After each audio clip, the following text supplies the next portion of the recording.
Good evening. Welcome to the February 15th edition of the Downers Grove Village Council meeting. Keeping with best practice guidance from state and local health departments, we do continue to ask those who are in village buildings, including this one, to wear a mask. As is our custom, we'll begin the meeting with the Pledge of Allegiance.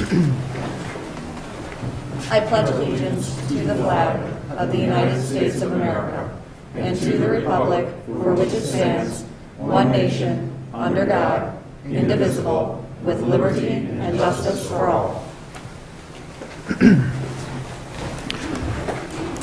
Rosa, would you please call the roll? Mayor Barnett, Here. Commissioner Jose, Here. Commissioner Wallace, Here. Commissioner Sadowski-Fugit, here. Commissioner Colavani, Here. Commissioner Gilmartin, Here. Commissioner Glover. Here. Excellent. Everybody's here tonight. Welcome all. Item 3 on our agenda tonight are minutes of previous council meetings. Is there a motion? Mayor, I move that the council adopt the February 8, 2022 minutes as presented. Second. Any comments or questions from the council? All those in favor say aye. Aye. Opposed? Passes unanimously. Item 4 on our agenda tonight are public comments portion of our meeting. This is an opportunity for the public to comment on non-agenda items. Before we continue, a few guidelines for public comments. Some of you will recognize these. For those that are first in attendance tonight or watching at home, they may be new. We've struggled a little bit with this in the past. Please remember the public comments portion of these meetings, both on agenda items and on non-agenda items, is an opportunity for the public to address the council. While we try to be accommodating, it is not an open question and answer session. We have a variety of opportunities to ask questions or engage council members. Our e-remarks system, the CRC system, coffee with the council when it's not COVID, direct email, or by phone. I'm certain, too, that everyone up here has spent time in person off this dais making themselves available to residents.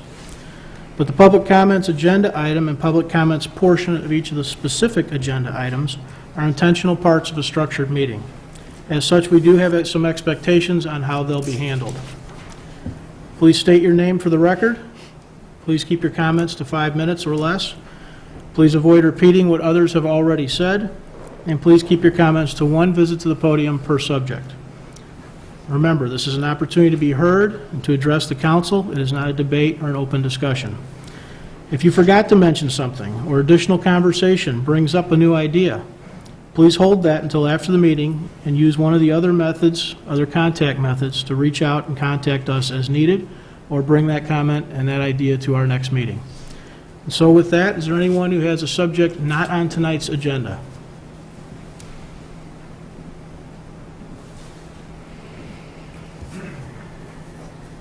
Sorry, I just got here. David Rose. I didn't find a link for the remarks on the page. What is the procedure to follow when that happens? And if you could tell me, were there any remarks submitted to this meeting, this week's meeting?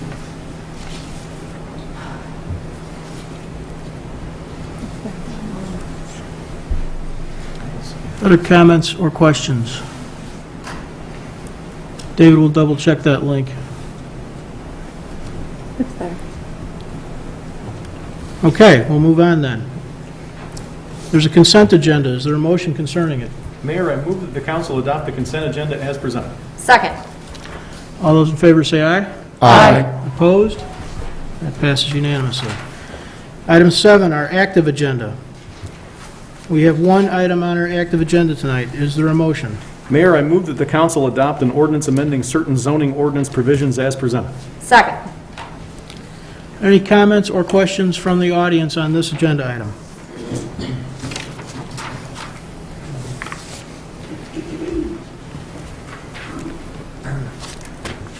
Marshall Schmidt. I live at 4923 Sealy. I think everyone knows why we're all here, and everyone knows what is happening, what is clear is going on tonight.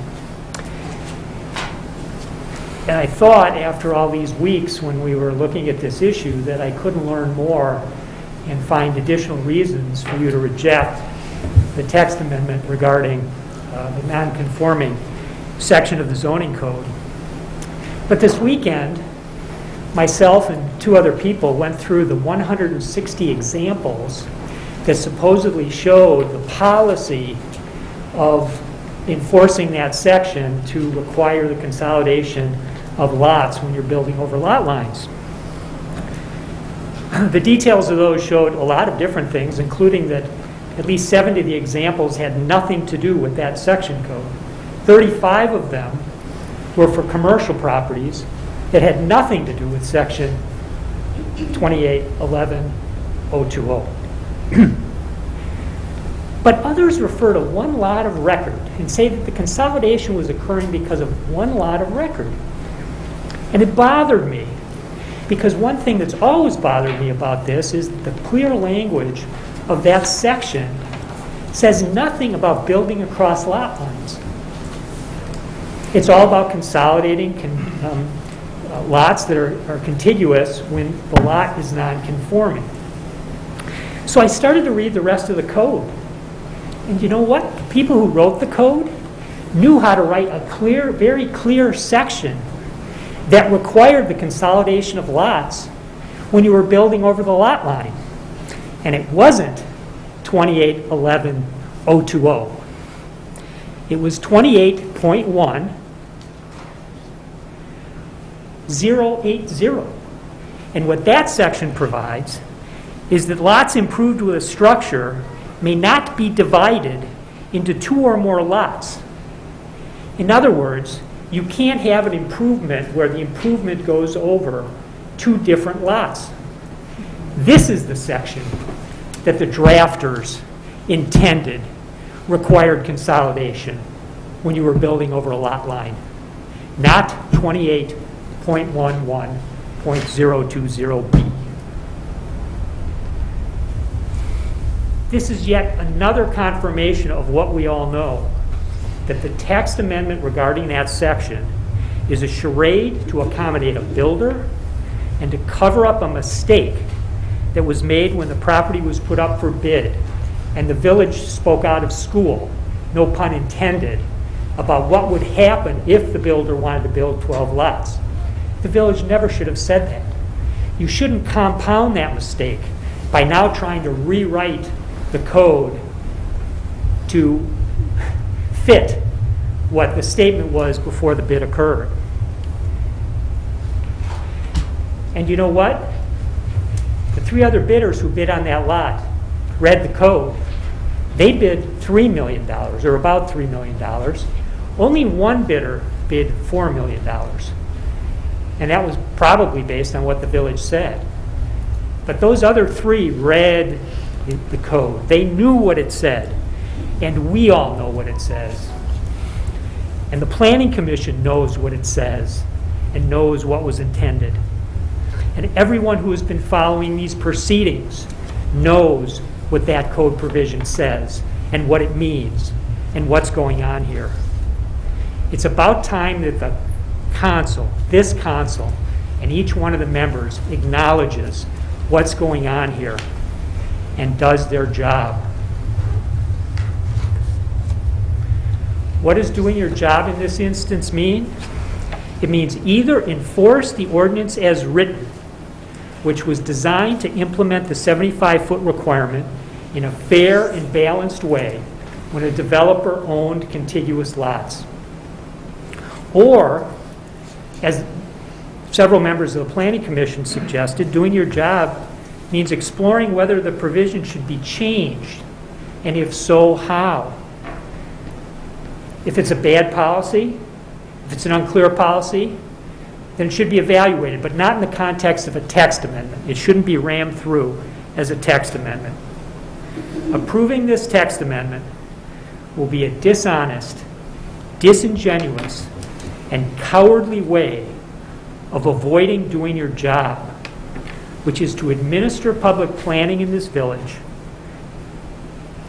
to preserve its unique and special character while providing for economic development. Tonight, specifically, doing your job means to vote against this text amendment. Thank you very much. Thank you.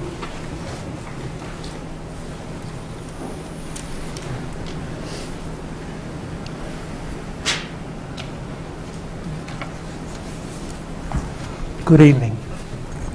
My name is Bill Natale. I've been a resident of Downers Grove for almost 35 years. I've owned various homes in the village, and one home that I owned at the northwest corner of Maple and Cumner, I petitioned to see if I could develop two properties there, back to back, as they did right down the street on the same street, Cumner, except they did it south of Maple, which was Westmont, and that was allowed. And I wanted to raise the building there, which has been there since the 1890s. It was one time a place where the stagecoaches would come through. And I was told and cited this exact same ordinance that I couldn't do it. So I got to ask myself, when I saw this, how come just John Q. Public, not a big developer, but nevertheless a guy with the means to raise a building and put up two structures, and I will be honest, I was going to put it up for profit, obviously for a real estate investment. Why I couldn't do it? Why it was cited then that the Planning Commission wouldn't allow something like that. And yet here we are tonight, and I agree with the previous gentleman. Downers Grove has a unique character about it. The size of the lots are important. I'm not sure why this land couldn't have been ceded to the Park District or to another area of Downers Grove, but I won't get into that. I just don't understand why I was told I couldn't do something, and yet these developers, it would appear, are seeking your advocacy to do the same, which I was denied. So tonight, I ask that you vote no on this, and that you keep in mind that there's a lot of people here tonight, and they're here for this reason. They're upset. They don't like it, and they're going to let the mayor and the council know that they're not happy with it. It's not fair, it's not something that's equitable, and frankly, you shouldn't be making exemptions merely because of somebody's purse. Thank you.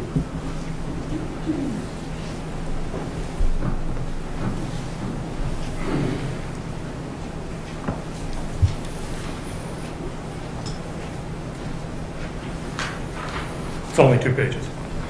Okay. Hi, I'm Terry Mahoney, live at 4832 Montgomery. Again, thank you for your service on the Village Council. I was one of those who spent most of Super Bowl weekend going through the 160 examples that were provided by the village in response to the FOIA request. There is good news and bad news. The good news is the village is enforcing section 28.11.020.b as written.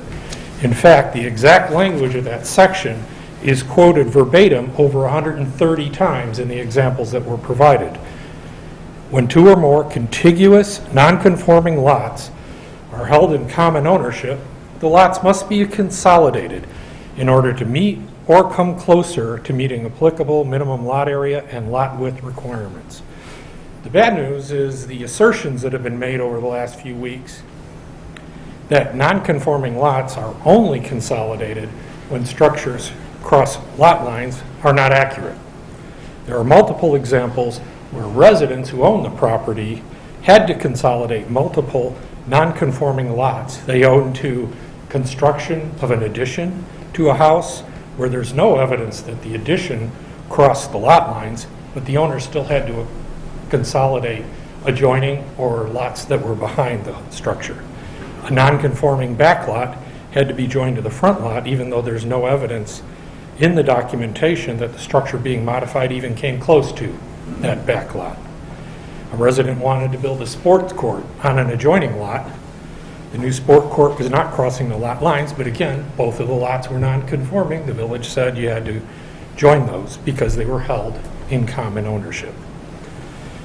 At the November coffee with the council, one of you asked, what do you residents want the village to do? We want you to make real estate developers follow the same lot consolidation rules that owner residents have to follow. A motion's been made to modify Municipal Code Section 28.11.020B to allow construction on any non-conforming lot in the village unless the construction crosses a lot line. Each of the 7 of you has to make a decision regarding that motion. Based on all the conversations and analysis over the last couple of months, there are several reasons to vote no. You can vote no because you feel the updated lot width and lot area requirements need to be enforced as written whenever they can, because that's why they were increased, and that lot consolidation should not be just limited to situations where a new building is constructed across lot lines. You can vote no because you do not feel that lots that were laid down 100 years ago when Civil War veterans were still living in Downers Grove are still appropriate for 4,500 square foot 21st century houses. You can vote no and refer this issue back to staff for a more comprehensive analysis because the proposed change is clearly not the current practice of the village. You feel this is not a minor text correction, and it needs the level of analysis warranted by a change of this significance. You can vote no and give it a more thorough level of analysis because you have a plan commission in place who rejected the approval of this as part of minor corrections and clarifications by a vote of 0 to 7. You can vote no because the process followed on this change was not in keeping with the traditional Downers Grove open and transparent government, specifically where this significant material change was labeled a minor clarification. A second plan commission hearing had to be scheduled because the public was surprised by new evidence sprung on them at the first meeting, which is not in keeping with good government practices. And statements were made that the village, again, only requires lot consolidation when a building crosses lot lines, even though that's clearly not the case based on the evidence that the village has provided. You can vote no because you understand that the first application of the weakened zoning requirements will create stormwater flooding in an area that is already plagued by stormwater issues. You can vote no because you believe the comprehensive plan is a well thought out plan for the village of Downers Grove to achieve its strategic objectives and not just an aspirational document that can be cast aside when convenient. You can also vote no because you feel as a matter of principle that real estate developers should have to follow the same zoning laws as individuals who own property in Downers Grove. If you don't vote no, then you're saying those issues do not matter. Thank you. Thank you. Others on the amendment tonight?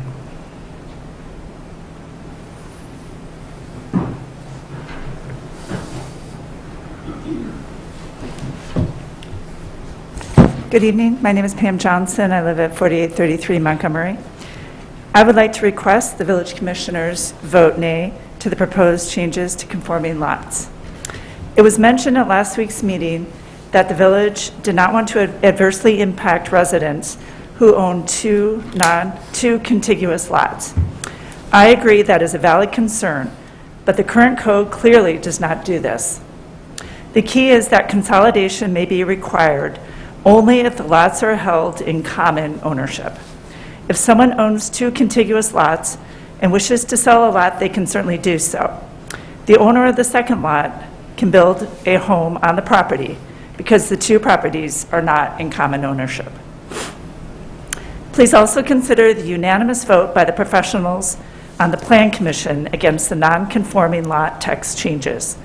They believe the text changes would have an adverse impact to Downers Grove, or that the changes are significant, not merely text changes, and require further analysis and a separate process. The Plan Commission listened to the arguments and evidence twice and had sufficient time to review, so please consider their expert opinions. The text changes did not receive additional process by the Plan Commission, as was suggested last week at this meeting, because the same petition and text changes were reviewed in each. And the second vote was unanimous, demonstrating that after the second vote, further process was recommended. Some of the Plan Commissioners believe that there needs to be analysis and modification to the ordinance so that it is more detailed and clear. There should be no difference in requiring the 75-foot lot rule for undeveloped land versus existing development. The intent should be the same, to follow the guidance of the comprehensive plan and encourage the compatibility with the scale and character of the surrounding and adjacent neighborhoods. This would keep the historic character of the neighborhoods with less density of housing and more mature trees and green space in our mature neighborhoods. I'd like to read an excerpt from the comprehensive plan. The comprehensive plan is the official adopted guide for future development and conservation within the village of Downers Grove. The plan sets forth goals, policies, and objectives based on community desires and a thorough analysis of existing conditions and trends. The comprehensive plan articulates our community's vision for the desired physical, social, and economic characteristics of the village for the next 15 to 20 years. This sounds very clear to me and does not read aspirational. Please look to the comprehensive plan when making your vote tonight. Please look to the unanimous vote from the Plan Commission when making your vote tonight. And please demonstrate responsible stewardship by preventing detrimental impacts to our Downers Grove neighborhoods for years to come, and vote nay on the proposed non-conforming lot text changes. Thank you. Thank you. Others, come on down.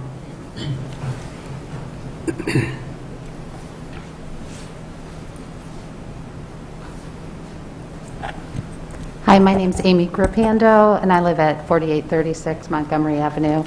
I appreciate you listening to all the comments tonight.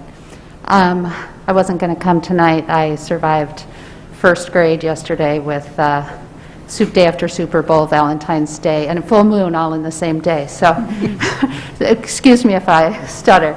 But I came because I have a recurring nightmare, and I've had it over about the past 15 years, just to put a personal face on this. My recurring nightmare is that I wake up and there's waves lapping at my back door. And I always wake up and it's just a really frightening dream. I happen to live in a place on Montgomery Avenue that's the lowest spot on the block. Both of my neighbors' water pours into my yard. We've spent thousands and thousands of dollars since we moved there 26 years ago when my first son was a baby. We had permaseal done in the basement. We had pipes put under our yard and my in-laws' yard next door so that we could walk across the yard after a big rain.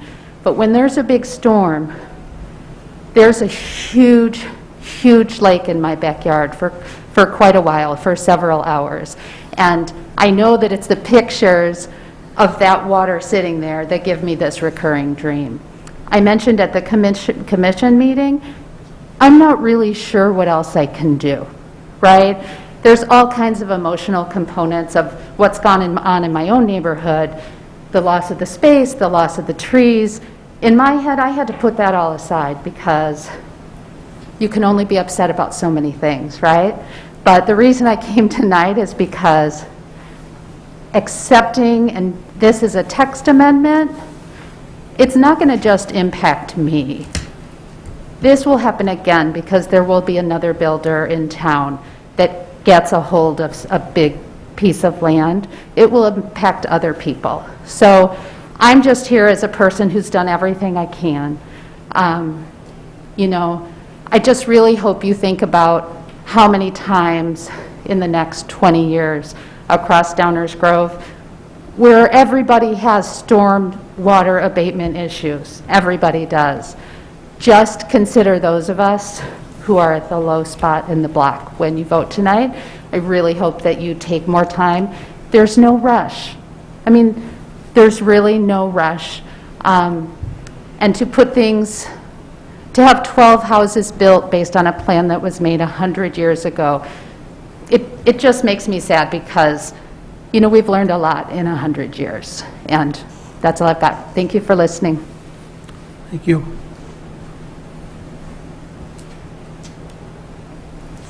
Anyone else on tonight's proposed amendments?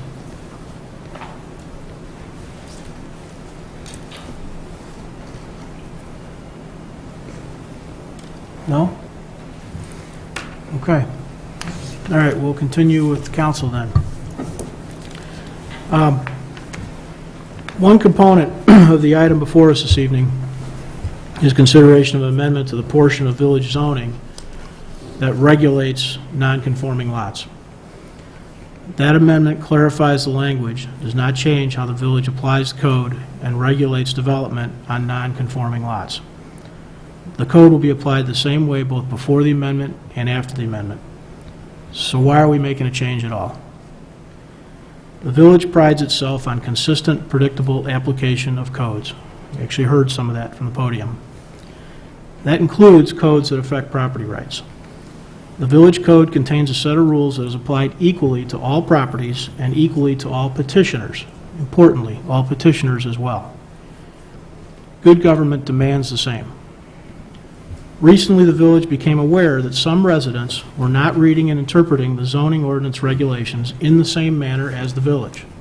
This has happened other times over the years. It's not uncommon.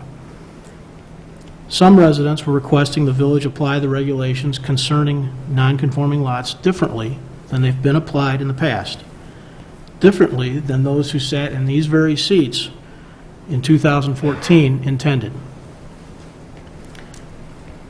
When situations arise in which there are different interpretations of village codes, the village often takes steps to clarify the code and make sure all readers interpret the code the same way in order to avoid confusion.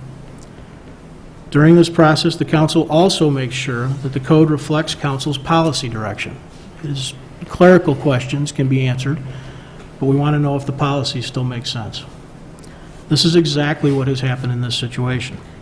Clarification not only represents the intention of the 2014 council and the application of the ordinance since, but also of this council. During the public review process for text amendments, we've heard many statements which suggest there is some level of misunderstanding, so I want to take a few minutes to address a couple of those.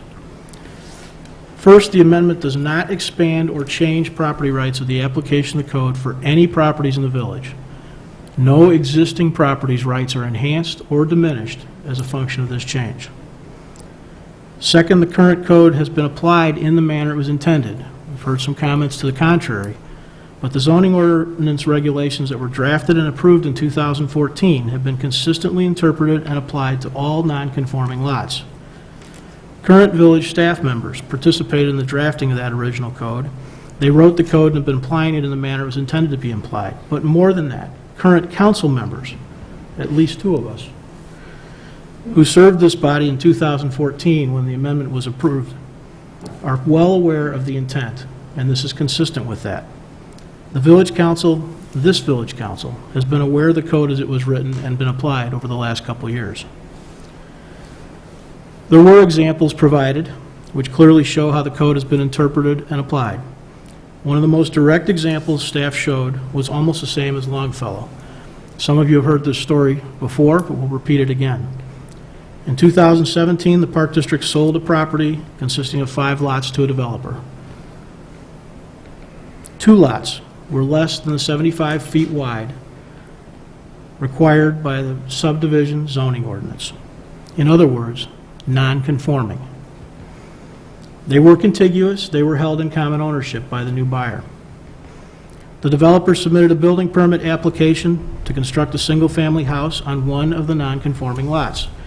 The village issued a building permit for the construction of a new house on one of the lots and did not require consolidation of a non-conforming lot. The developer continues to have the right to improve the second non-conforming lot with a single-family house in the future. Those 2 lots were not consolidated, reconfigured, or subdivided or re-subdivided. Finally, the village has hosted community dialogues which have driven the policy decisions in our current code. It was a few years ago, but the village led a long, in-depth public engagement process that ultimately resulted in the 2011 Comprehensive Plan, a new revised zoning ordinance 214, and amendments to the subdivision ordinance also in 2014. The subdivision ordinance requirement that newly subdivided lots must be a minimum of 75 feet wide has been in place for decades. long before 2014. It was not changed during the 2014 process. The topic of nonconformities was discussed during this process some of us were party to. It was discussed at length, and in fact, several changes made at the time in 2014 were done to confirm and enhance the rights associated with the use of nonconforming lots. Specifically in the context of those considerations, we were enhancing nonconforming lot rights. The village's application of the regulation of nonconforming lots from 2014 to present is consistent with the policy direction from the council at that time. If this text amendment is approved this evening, the regulations regarding nonconforming lots in residential districts will be clear, and the village council will have reaffirmed our legislative intent. I don't know for sure, so I'm guessing a little bit here.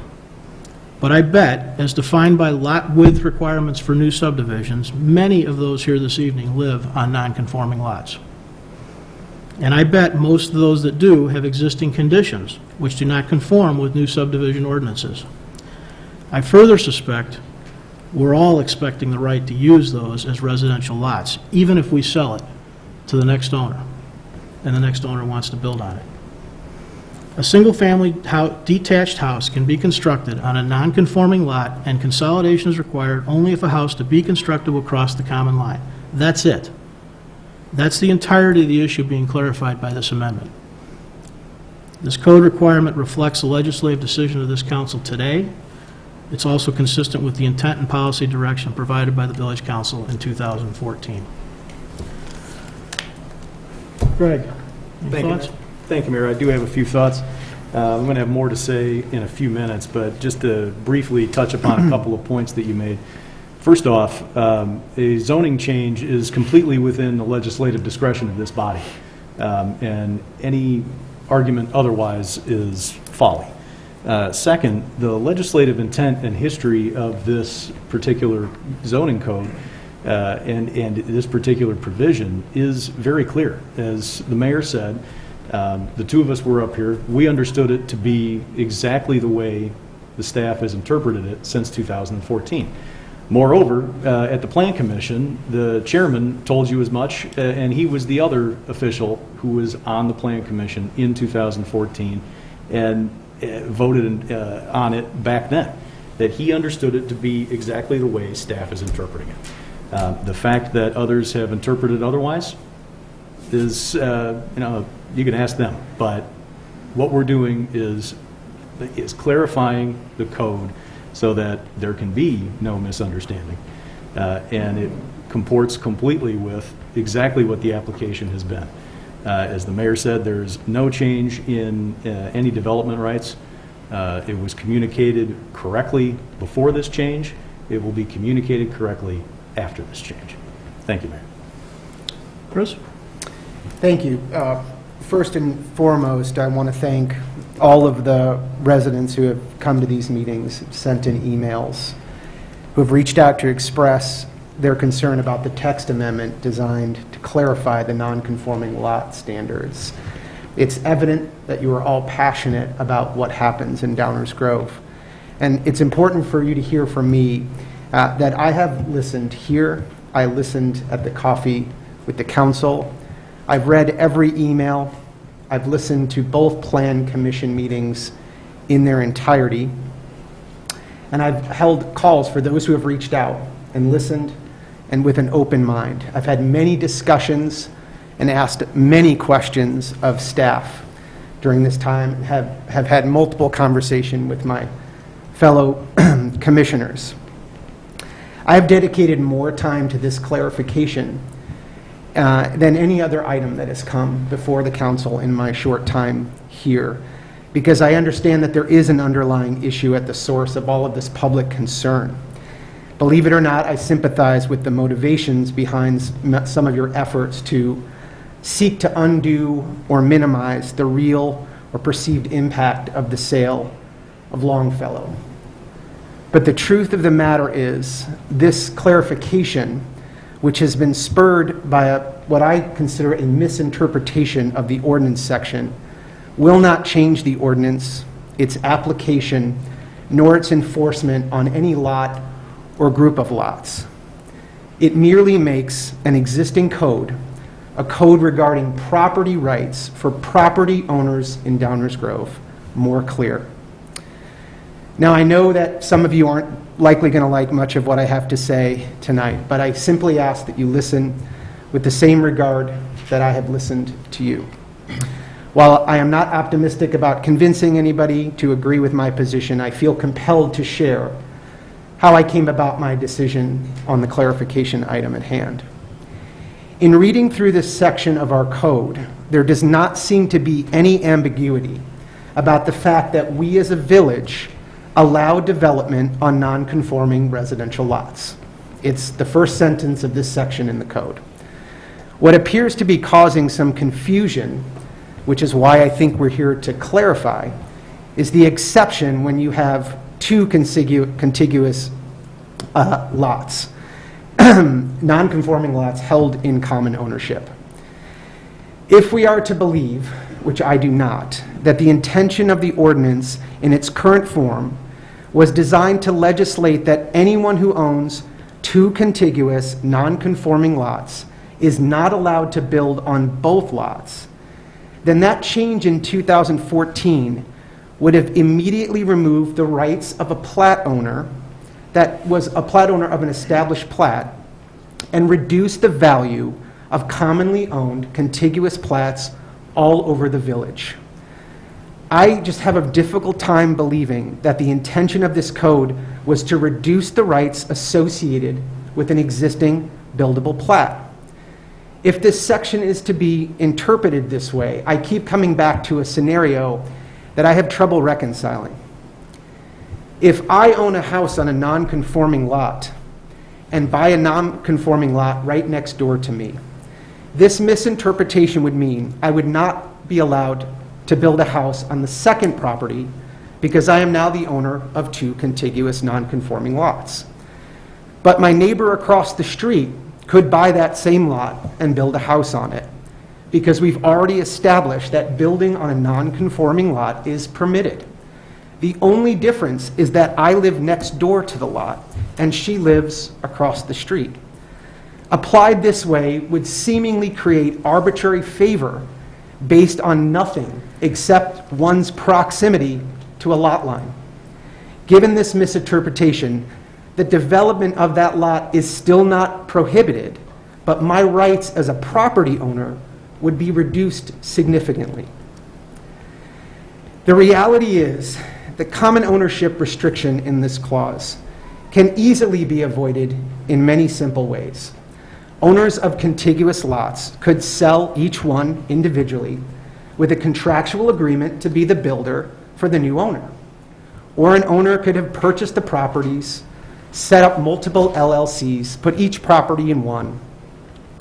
Or a private owner could sell the property to a relative, their brother, and build away.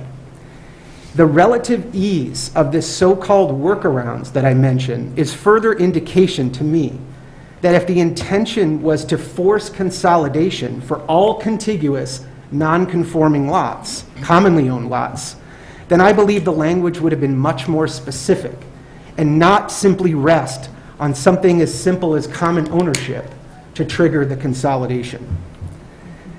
I believe the consolidation portion of the code was for those looking to maintain both ownership and rights of both lots as they built across them. The code was designed and clearly implemented over at least the last 8 years to mean you can have both lots and you can build on both lots, but you can't use both lots as one lot and still retain the rights of both. I believe this clarification solidifies that. It has further been suggested that the current ordinance was drafted to reduce the number of non-conforming lots in the village. But even if we incorrectly assume that this was the intent, it would do nothing to eliminate or reduce the number of non-conforming lots, because as many have pointed out, once that lot is sold, it is no longer held in common ownership, so the house can be built on the non-conforming lot without changing the lot. Rather, I contend that those before us sought to eliminate the creation of new non-conforming lots. Hence, when a new subdivision is created, The requirements are that the lot be 75 feet wide. To further support this, it's important to note that the width of a conforming lot changes depending on what zone you're in. In R4, where I live, the lot width of 50 feet is considered a conforming lot, whereas in R3, conforming is 75 feet wide. However, if a new lot is created in either zone, it would have to be 75 feet wide, even though conforming in R4 is only 50 feet, because that is our subdivision code, a code that applies when new lots are being created, subdivided. That's what demands the 75 feet, or in some cases wider, depending on the zone, regardless of the zone. This demonstrates to me that the intention is not to create conforming lots out of non-conforming lots by simply based on common ownership, but to create 75-foot lots when new lots are created. It's also been insinuated by more folks than I would like to admit that the village is somehow bending the rules to gain favor with builders and developers. On the contrary, one could argue that interpreting the ordinance in the way that it's been suggested by some is asking the council to do exactly what is being charged against us, to reinterpret the rules for the benefit of one group over another. I have yet to hear anyone give me a plausible benefit to the village that this would provide. It's not more tax dollars. Contrary to popular belief, more houses does not mean we collect more property taxes.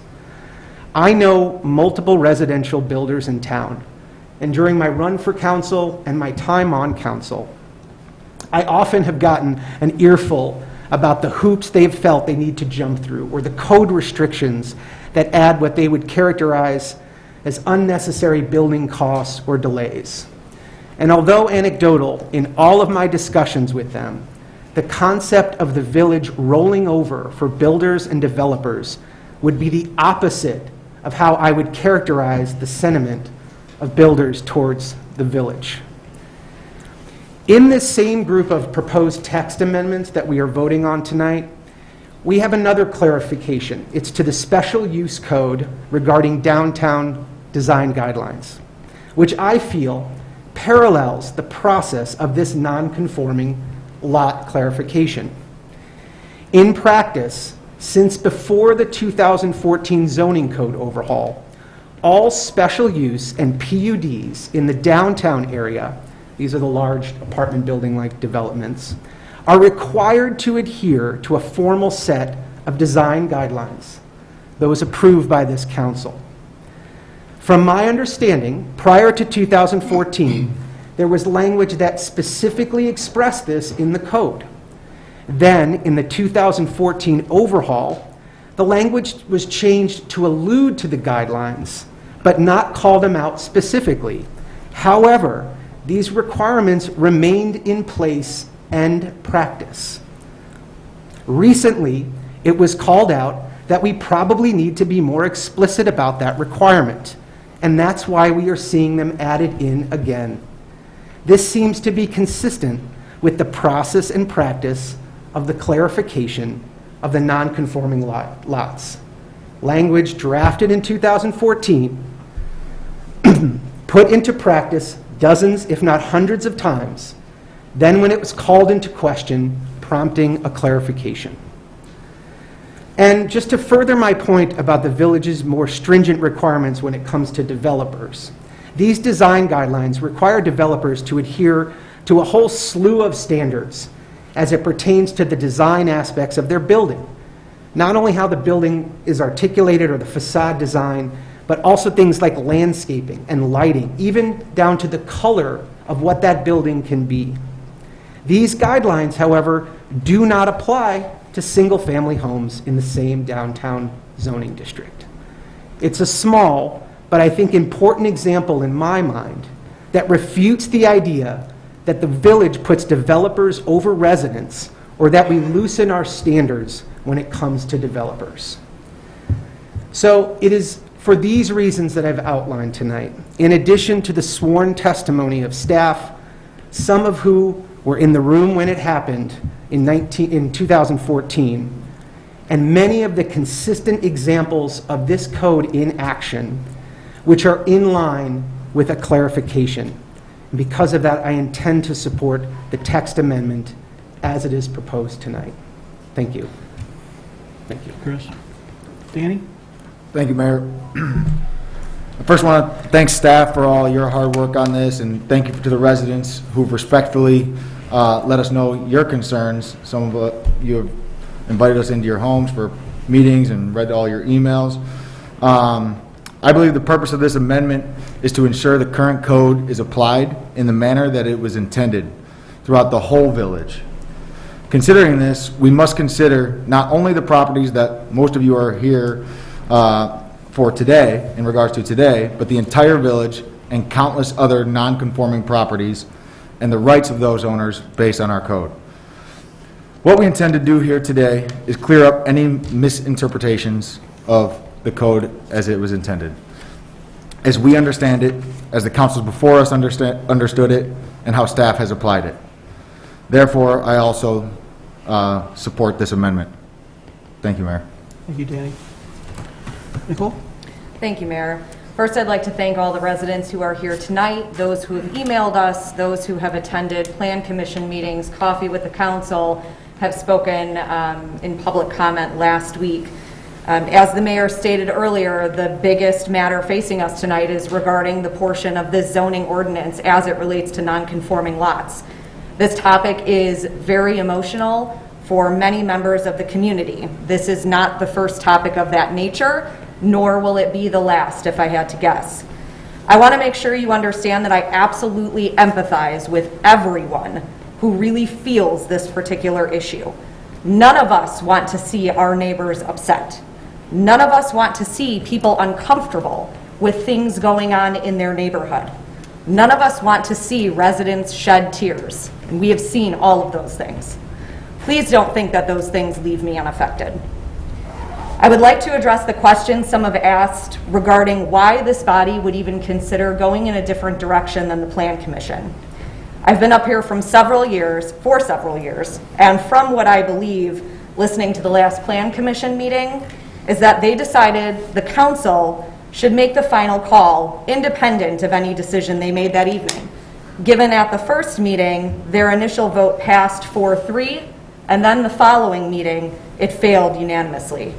While I certainly appreciate the volunteers on the Plan Commission, in the end, they are a recommending body, and the difficult decisions are left here to the council as they should be. As the request for additional community dialogue, I believe that this amendment has received significant participation through several of the things that I previously mentioned. However, many of the comments we've heard and have received via email are specific to Longfellow property and not the proposed language of the amendment, which is what we are here to discuss. Again, this amendment will not change the way this code section is interpreted or applied. It is my understanding that this code will be applied the same way both before the amendment and after the amendment. It is also my understanding that this amendment does not expand or change property rights for any properties in the village. Staff has stated that they have consistently applied this section of the code in the same manner since it was adopted in 2014.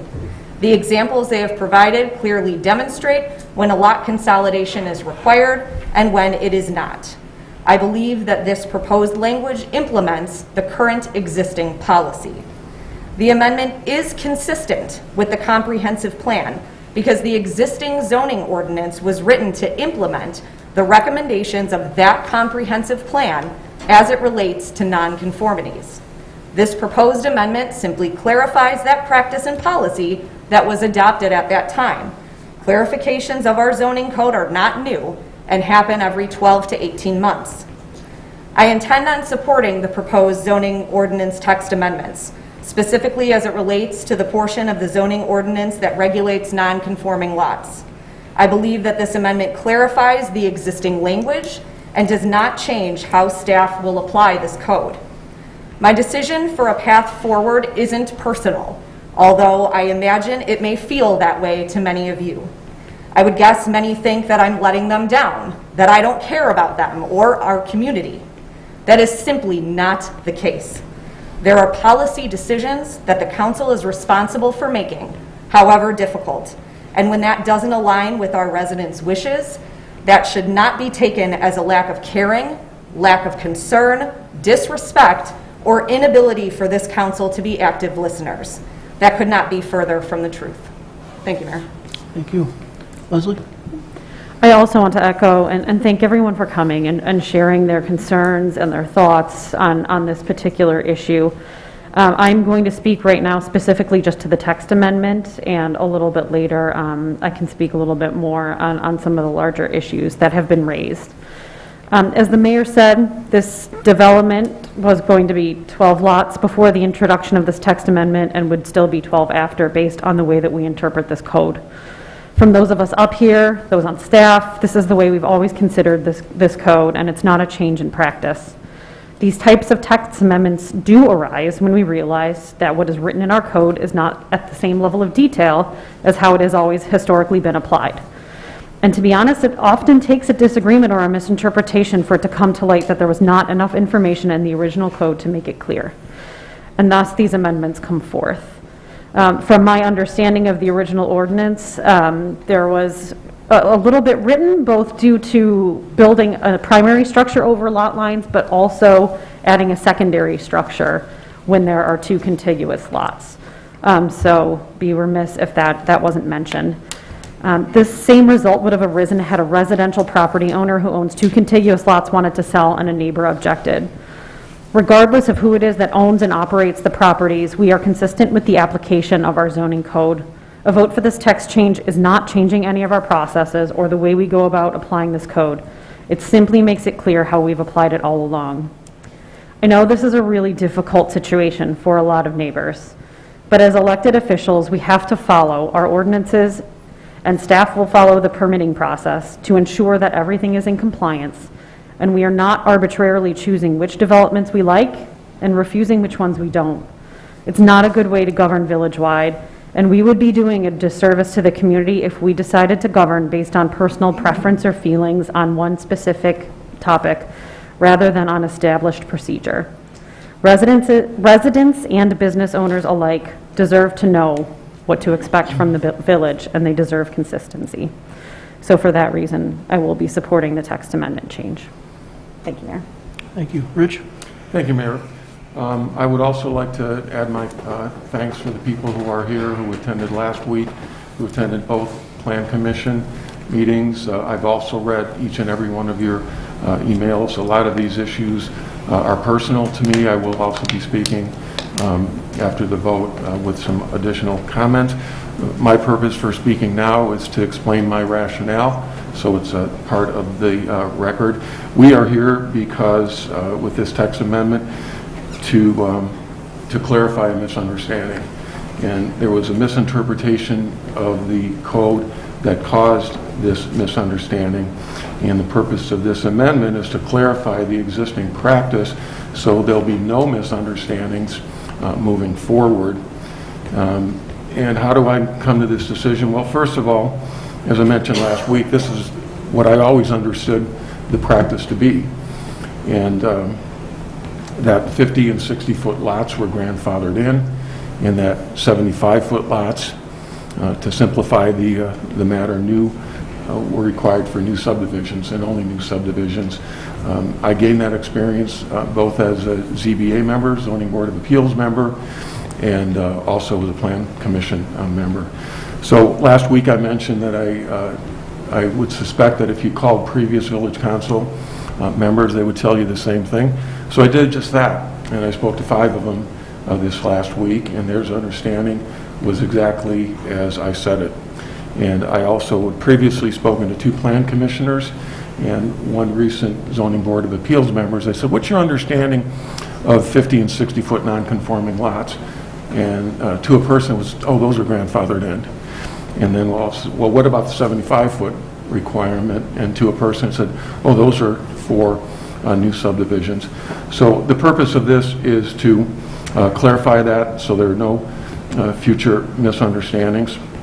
Now, the reason for that is we do have to follow our ordinances. We typically get criticized by developers and even homeowners for being too strict in the appliance of our code. That's because we follow our code.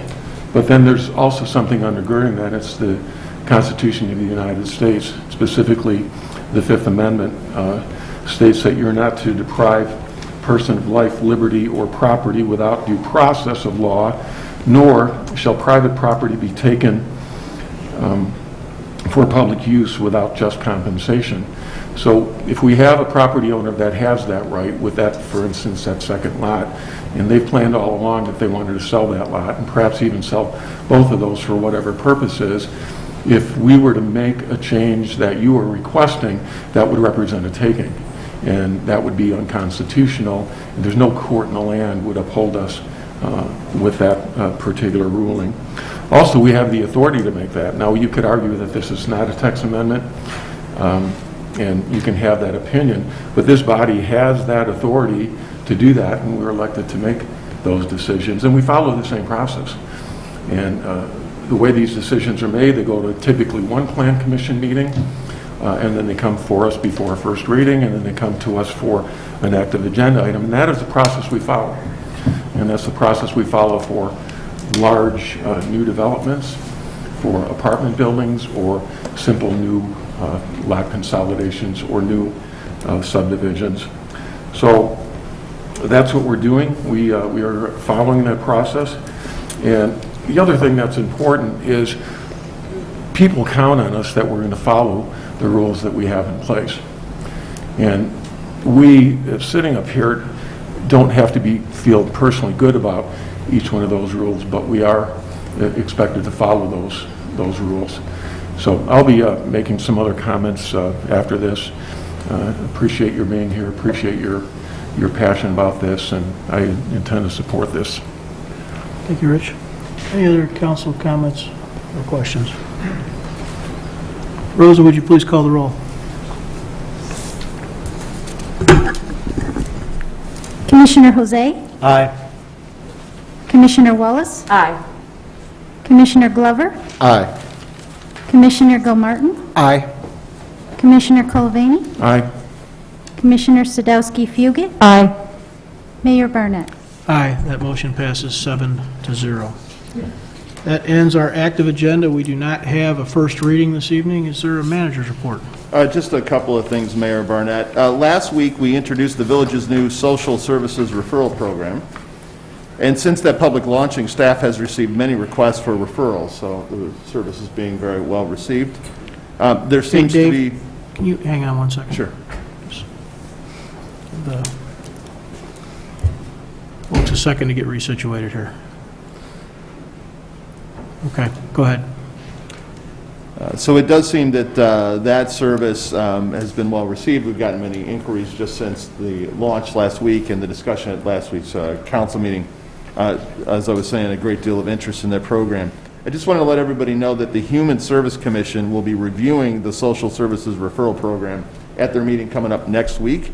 That's a week from tonight, Tuesday the 22nd at 7 p.m. right here at Village Hall, and the public is welcome and encouraged to attend. Finally, there is no council meeting next week at this time as our regular schedule, but I wanted to call everybody's attention that our next meeting on March 1st will include Mayor Barnett presenting the 2021 annual report. Looking forward to that. That is my manager's report tonight, Mayor. Thank you. Thanks, Dave. Enz, is there an attorney's report? No, Mayor, I have no report. Thank you. Okay, item 11 on our agenda tonight are council member reports. This is the portion of the meeting where council members report out on goings-on in the community, other last thoughts they have, other entities they're engaged with. This time we'll go ahead and we'll start with Greg. Thank you, Mayor. I've got a few thoughts on the process that we saw tonight and the process that's played out over the period of the last few weeks. I really appreciate all of the feedback that we've gotten from folks who live in the Longfellow neighborhood. And I appreciate all of the obvious passion. But I have to take issue with presentations by a certain individual to the Planning Commission and to this council. I think he's done a great disservice to the entire village, And I think some of the things you've heard to the Plan Commission and to this council have been downright shameful. If you're going to use words like cowardly, charade, cover-up, you better bring receipts, and you don't have any. First, you misled the public on the content of the ordinance prior to tonight and the intent behind that ordinance. I'm not interested in anybody else telling me what the legislative intent was behind that code. I voted on it. I know exactly what it said. I know exactly how it was intended to be interpreted, and that's exactly how it was interpreted. The entire 2014 council interpreted it exactly the same way. Newly subdivided lots must be 75 feet in width. Lots that had previously been subdivided could be built upon at their current width. And the Plan Commission chair, as I said earlier, said exactly as much 2 weeks ago. Second, you stated that some nebulous standard must be met before passing a zoning amendment. It's false. The legislative discretion of the village council is near absolute. Zoning is entirely within the discretion unless it runs afoul of the Illinois or U.S. constitutions or Illinois state law. And the now current code and the current code as of 10 minutes ago met all of the applicable standards. Third, the comprehensive plan doesn't have the force of law, and you well know that.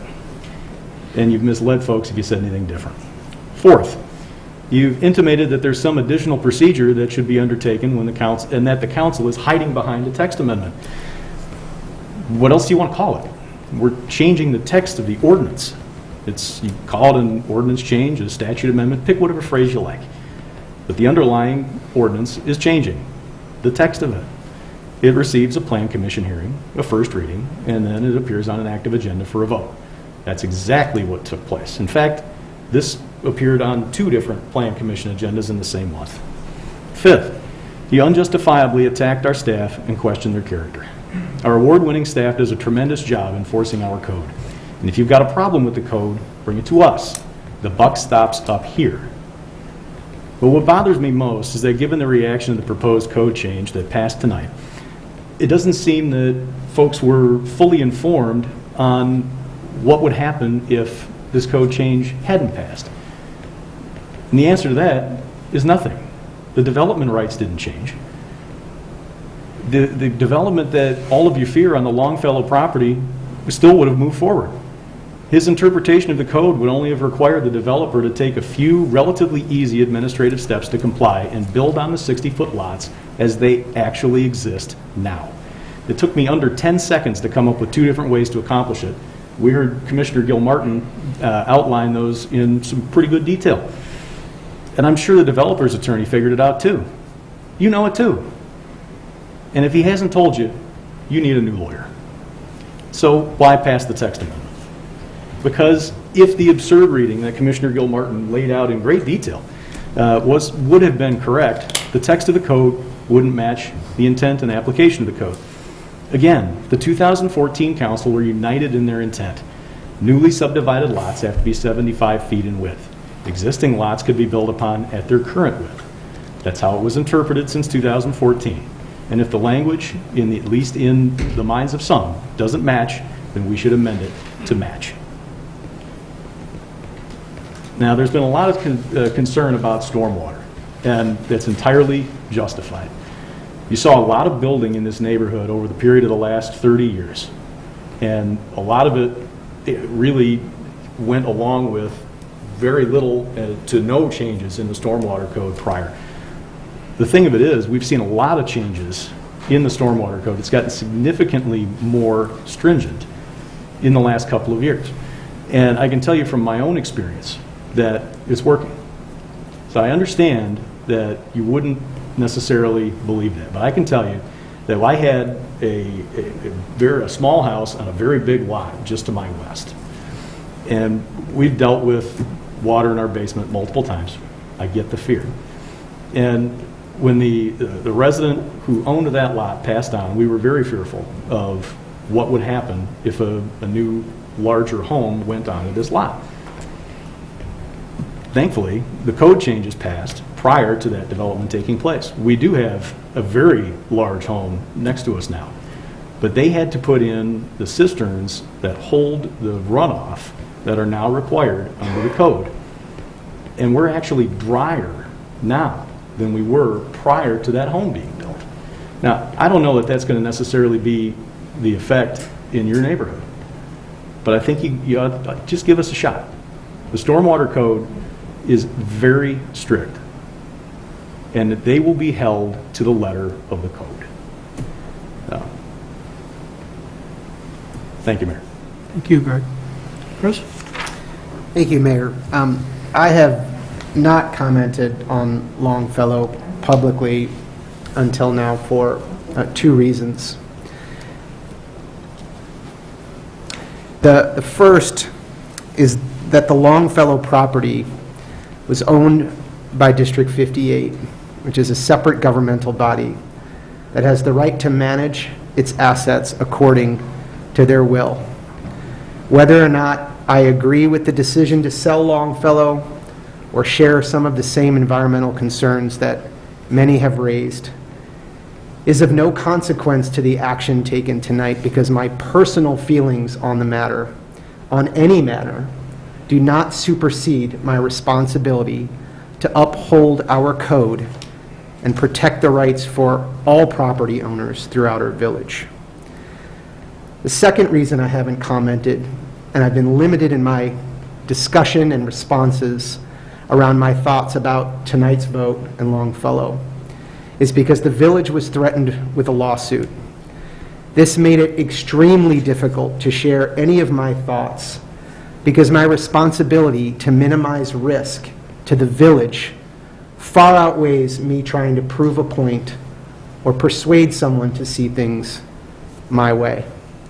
So with that, since many have asked, I will make this comment about my personal feelings regarding Longfellow. With all due respect to the members of the Park District, I would like to have seen the Park District purchase Longfellow. In a published statement, they said if they would have purchased it, it would have meant postponing some improvements at McCullum Park. Based on the Park District's own description of those improvements, it is my humble opinion that those improvements would have been worth postponing to acquire Longfellow. The village does not own a single park, nor, to my knowledge, have we been a broker for the Park District or the school district on any land acquisition project. Some have pointed to Washington Park as an example. But if you look back at how that unfolded, that was a transaction between the school district and the Park District many years ago. The village only got involved in a limited capacity recently when we sought to make stormwater improvements to the area in and around 2016, long after that sale had transpired.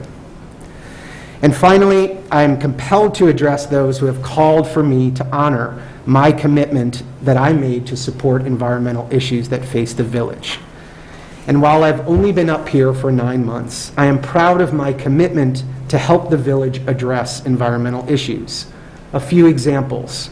Along with many other members of our council, I have supported the additional sustainability features of our new facility, which would require a larger investment than initially proposed.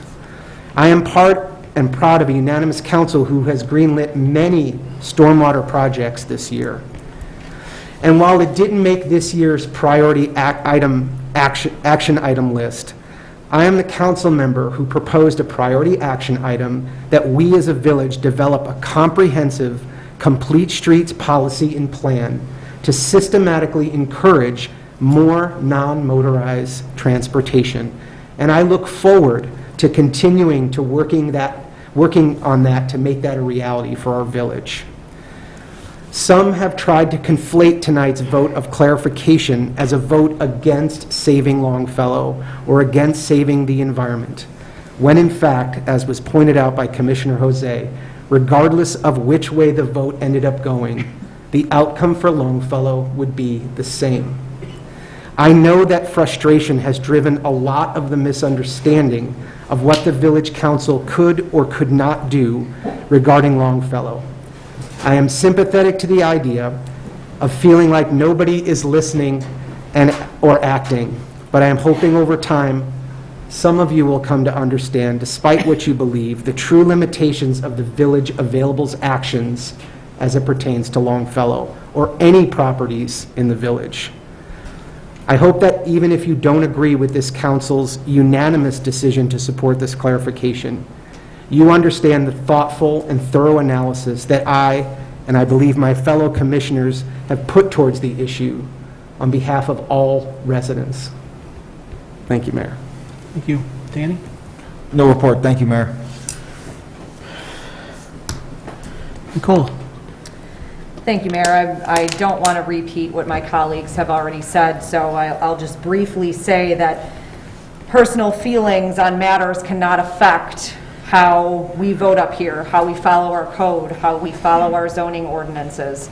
Again, I want to thank everyone who came out, everyone who shared their feelings with us. I'm not lying to you when I say that I have had many sleepless nights over this issue, thinking about the residents in this space. But I cannot let those feelings affect my voting and how this code is applied. Thank you, Mayor. Thank you. Leslie? Sure. I know that this clarification originally arose due to the Longfellow redevelopment, and it is important to remind everyone that this is not a new development. It is not a new subdivision, as has been stated on several platforms.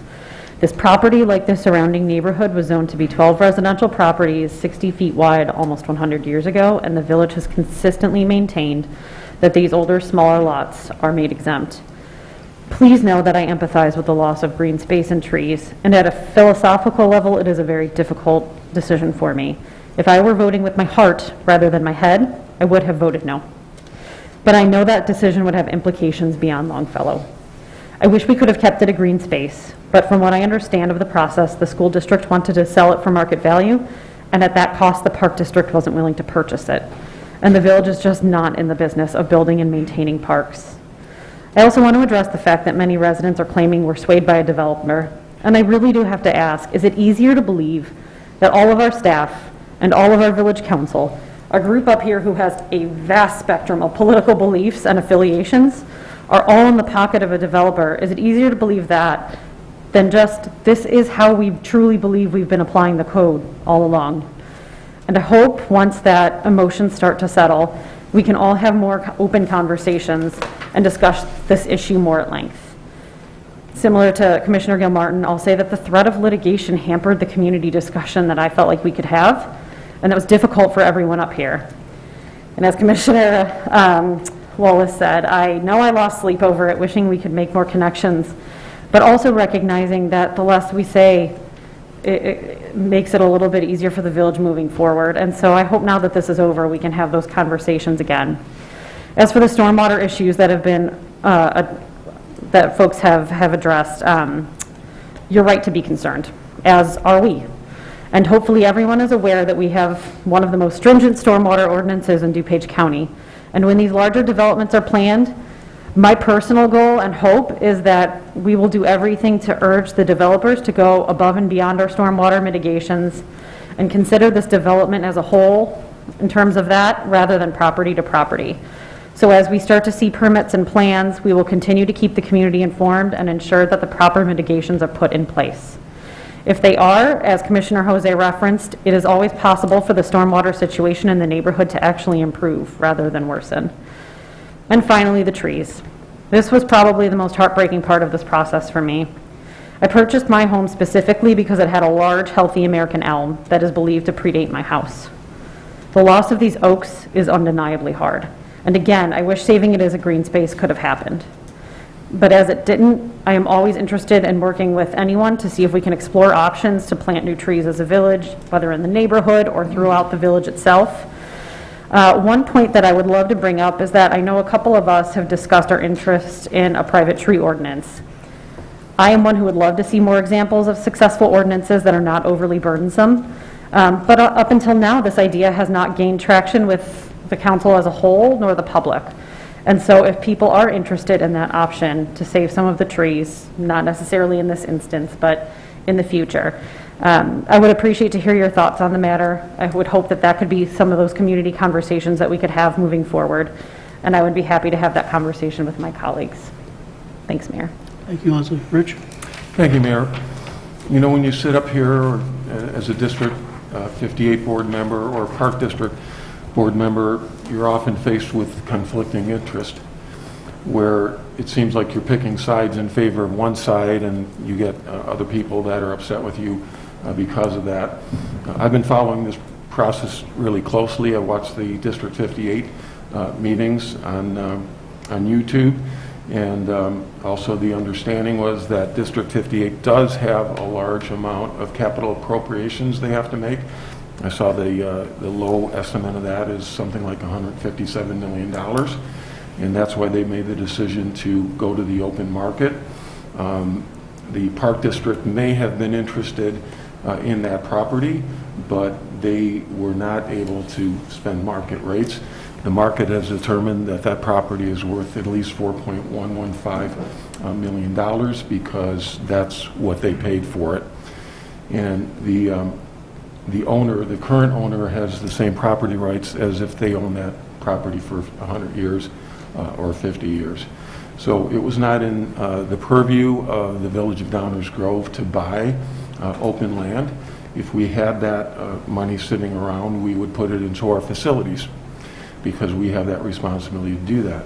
If we were to carve out $4.2 million from that facilities fund, then this body would have to make the decision to borrow more money against the facilities in something that is not our purview to do. The other misconception is that people said the Downers Grove did this. Well, the Village of Downers Grove never owned that land. It was never our property. We didn't have any more rights over that property than we do of your property or your neighbor's property. We don't have the right to step into your sale. If you want to sell your home to someone, you're free to do that. You don't want the village getting in the middle of that. And for the person who buys that, they have those rights in order to do that. Now, regarding the trees, I would love to save those trees. And the simple fact of the matter is all the things people have written in about the value of trees. I know that an oak tree sucks up 100 gallons in 24 hours. And they store that, and then they aspirate it into the air over time, and then it has the cooling effect. I know that these wonderful old trees do a great job at stormwater control, and I'm passionate about that. But the simple fact of the matter is that Downers Grove doesn't have a tree preservation ordinance. And a lot of people think we have the power to do whatever we want, but we can't. We can't say, oh, we feel like we should save those trees, and regardless of what we're empowered to do with the ordinances, we're going to do it anyway. Well, they do that like 25 miles east of here. That whole wink and a nod and we'll make it happen, you know, just get in with your alderman and don't worry about the ordinances. Well, that's not the way we operate. And there were very serious and stringent stormwater mitigation efforts put into place.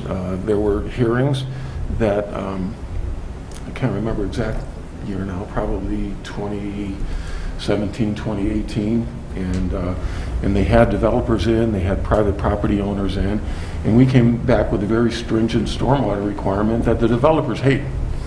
And if you ask the builders, said it costs a lot of money to build in Downers Grove because of your requirements. So I would love to have saved those trees, but there was no legal way that we can do that. And so anyway, moving forward, I was also in favor of 75-foot lots. Matter of fact, as a plan commission member, there was a person who bought a lot on the corner of Seeley and Warren, and he wanted to split it into two non-conforming lots. He wanted to take a 112-foot lot and split it by 56 feet, and I was one of the two plan commission members that voted against that. And 6 people voted the other way. And then the council, when they saw it, because we have the right, with the plan commission being a recommending body, of overturning that, and they did, and the council saw it my way. So there are situations where we listen to the plan commission. I listened to those meetings as well. The essence I got was they wanted to punt this thing back and let the village council do the heavy lifting on this. And I think we've all lost sleep over this thing. It's hard not to. You know, I have this terrible habit of reading my village emails last thing before I go to bed. And my wife says, you shouldn't do that, you shouldn't even pick it up. But that's what I did. So anyway, we share many of your personal feelings. We empathize for this, but I feel confident that we did what we had to do up here. Thank you, Rich. More often than not, I leave this time and I don't have anything to say. But like my colleagues, I've been reading all the emails, every one of them. I've been reading all the social media posts. And so I do have a few things to say. We've had some difficult meetings on some difficult topics. Marijuana, gaming, Forest Avenue, tonight's code amendments. And those, like others before and surely others to come, have had their moments that can only be considered unfun. Emotions and tensions are raised, and clearly not everyone in the room or beyond this room for that matter was in agreement. But I'd suggest it's important to recognize disagreement is not the same as disrespect. When someone disagrees with you, it's not reasonable or fair to assume you're being unheard, unlistened to, or unappreciated. As I look up and down the dais, I recognize we have different priorities, sensibilities, and sensitivities, different experiences and expectations that we bring to each decision. That very fact is why we're here, because those differences and those unique perspectives are part of our community as well, and we're doing our best to represent the community as a whole. But when we disagree with each other, we recognize to do so is human. Our disagreements are neither uncaring attacks or disrespectful dismissals. When we disagree, we don't go first to assuming the worst in the motivation of one another. Because we're neighbors, we're members of the same community, we know better than to assume that when there's a disagreement on this dais that someone is somehow on the take. That kind of talk one might expect in movies or Chicago, but in Downers Grove it's just nonsense. I can recall times when each of us in this council has been in the minority on a vote. And I can remember when we've gotten angry with each other, and I bet it'll happen again. But I'm also certain my colleagues know that they're heard by each other. I believe we trust and respect each other, even when we disagree. And I know that even in our disagreements, we're choosing a path that we each genuinely believe is right for the whole community. It's our job, and we do it well. So my hope is that going forward, those same certainties that I have up here will remain community-wide, irrespective of which side of the dais you sit on. Is there a motion to adjourn? Move to adjourn. Second. All those in favor say aye. Aye. Opposed? We are adjourned. Thank you and good night.